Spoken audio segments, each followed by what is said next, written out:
Recuerdo que un hermano mío nació en plena molienda, en esa violencia.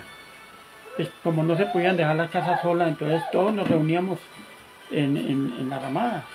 Y mi mamá pues estaba esperando el niño y nació en esa ramada, y entonces pues la felicitaron todos los trabajadores, había mucha gente, todos los agregados de la tienda, estábamos reunidos todos. Entonces, y en una... Oiga, pero ¿qué hermano era? ¿Cuál Germán. ¿El último? Sí, el último, nació en esa molienda, y entonces, hombre, da la casualidad que en una molienda también murió mi papá, pero a los muchos años. Murió en plena molienda. Y no sé, como ese rasgo, ese apego a ese melado, a ese dulce, a esa energía que tiene la caña. Es que de la caña depende una cantidad de cosas.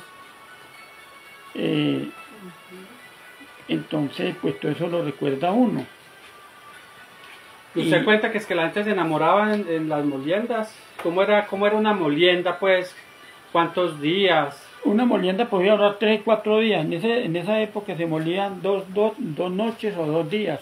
Eran como entre 4 noches y días. Pero entonces la gente se amañaba, hacía la comida en comunidad para todos. Eran unas olladas de comida.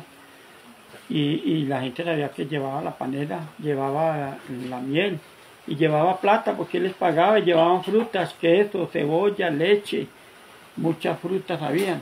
Y entonces se necesitaba ese acompañamiento porque había mucha violencia.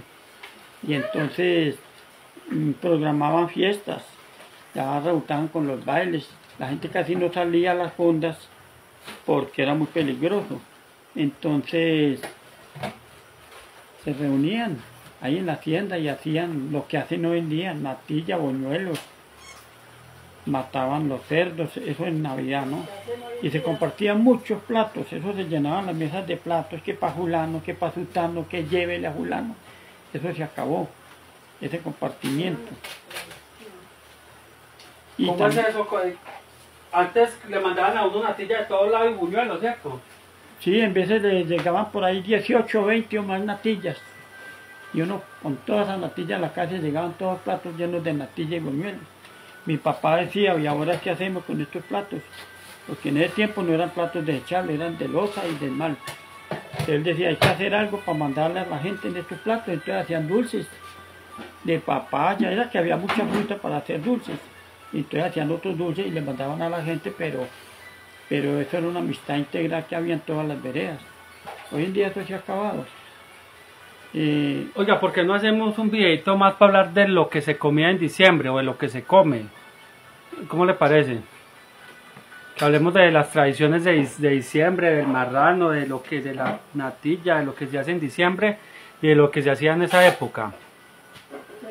En esa época, por lo regular, estaba... Pero en otro video.